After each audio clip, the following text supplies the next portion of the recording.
இந்து முன்னணி செய்தி தொடர்பாளர் இளங்கோவன் அவர்கள் நம்மோடு இணைந்திருக்கிறார். சார் வணக்கம். வணக்கம். திருப்பரங்குன்றம் தீபத்தூணில் தீபம் ஏற்றுவது தொடர்பான மனு இன்று தள்ளுபடி செய்யப்பட்டிருக்கு. இதை நீங்க எப்படி பாக்குறீங்க சார்? அம்மா, நீங்க தீபம் ஏற்றுவதற்கான மனு தள்ளுபடி பண்ணல. இந்த தள்ளுபடி எதுன்னு சொன்னா, ஏற்றக்கூடாதுன்னு அரசாங்கம் அப்பீலுக்கு போயிருக்கு. ஏற்ற அனுமதிக்க கூடாது அப்படி வந்த தீர்ப்புக்கு எதிராக மேல்முறையீடு போனாங்க. சிங்கிள் ஜட்ஜ் கொடுத்த நீதிமன்ற தீர்ப்பு அதை ஏற்க இயலாதுன்னு சொல்லி அப்பீலுக்கு போனதுனால இன்னைக்கு டிவிஷன் பெஞ்ச் அந்த மனுக்களை தள்ளுபடி செஞ்சிருக்கு. அது தள்ளுபடி செஞ்சது மட்டும் இல்லாம மாவட்ட நிர்வாகம் தேவையில்லாம இத பிரச்சனையாக்கி இருக்கு. இத இந்த மாதிரி மேல விளக்கேற்றணுங்கிறது, தீபம் ஏற்றணுங்கிற விஷயத்த ரொம்ப சுமூகமா ரெண்டு மதத்துக்கும் நல்லிணக்கத்தோட இதை ஏற்படுத்தி கொண்டு போயிருக்கலாம். இத தேவையில்லாம பெரிய பிரச்சனையாக்கி இத சாதாரணமா முடிகிற விஷயத்த பெருசாக்குனது இந்த மாவட்ட நிர்வாகம். அரசாங்கம் இத மத ஒற்றுமைக்கான வாய்ப்பாக இதை செய்திருக்கலாம். ரெண்டு மதத்தையும் கூப்பிட்டு வச்சு அவங்களுக்கு எந்த தர்கா சைட்ல எந்த அப்ஜெக்ஷனும் இல்லை. இதை வேண்டுமென்றே பின்னாடி யாரோ தூண்டி விட்டுட்டு இருக்காங்க. இதையெல்லாம் சொல்லியிருக்காங்க. அதே மாதிரி தீபத்தூன் தர்காவுக்கு சொந்தம்னு சொல்றதுங்கிறது ஒரு சிறுபிள்ளைத்தனமான வாதம். அதை ஏற்க இயலாது. இதெல்லாம் நம்ம நீதிபதிகள் சொன்ன விஷயங்கள்.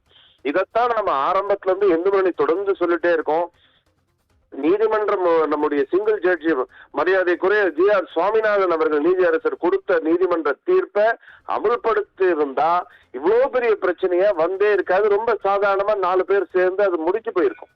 அது வேண்டுமென்றே அரசாங்கம் இதை ஊதி பெருசாக்கி இல்லாத ஒரு விஷயத்த, அதாவது யாரும் எதிர்ப்பே இல்லாத ஒரு விஷயத்தை எதிர்ப்பு இருக்குங்கிற மாதிரி இந்து சமய அறநிலையத்துறையே அதுக்கு மேல்முறையீடு போய் கோவில்களை பாதுகாக்க வேண்டிய இந்து சமய அறநிலையத்துறை, கோவில்களுடைய விஷயங்களை பாதுகாக்க வேண்டிய, பாரம்பரியத்தை பாதுகாக்க வேண்டிய இந்து சமய அறநிலையத்துறை அவங்க மேல்முறையீடு போய் இந்த விஷயத்தை இன்னும் கூட காம்ப்ளிகேட் ஆக்கியிருக்காங்க.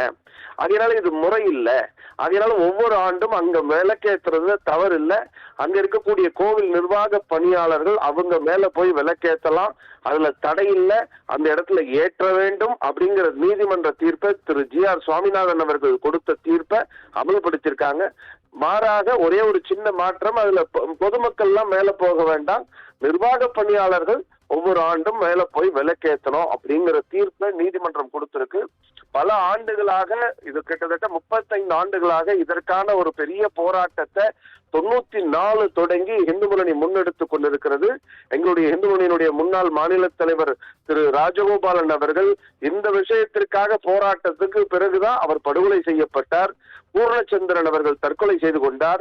இவங்க 2 பேருடைய ஆன்மா என்னைக்கு அங்க தீபம் ஏற்ற போகிறோமோ அன்னைக்குதான் அவர்களுடைய ஆன்மா சாந்தி அடையும். பொதுமக்கள், அந்த திருப்பரங்குன்ற பகுதி மக்கள், தமிழ்நாடு முழுக்க இருக்கக்கூடிய முருக பக்தர் இவர்களுடைய எதிர்பார்ப்புக்கு ஏற்ற மாதிரி இன்னைக்கு நீதிமன்றம் தீர்ப்பளித்திருக்கிறது. இந்த தீர்ப்பை இந்து முன்னணி முழுமையாக வரவேற்கிறது. பல ஆண்டுகால போராட்டத்திற்கு கிடைத்த வெற்றியாக இதை நாம பார்க்கின்றோம். முருகப்பெருமான் இந்த தீர்ப்பை கொடுத்திருப்பதாக நாம நம்புகின்றோம். ஓகே சார், இணைப்பில் இணைந்து உங்களுடைய கருத்துக்களை பகிர்ந்து கொண்டமைக்கு நன்றி சார்.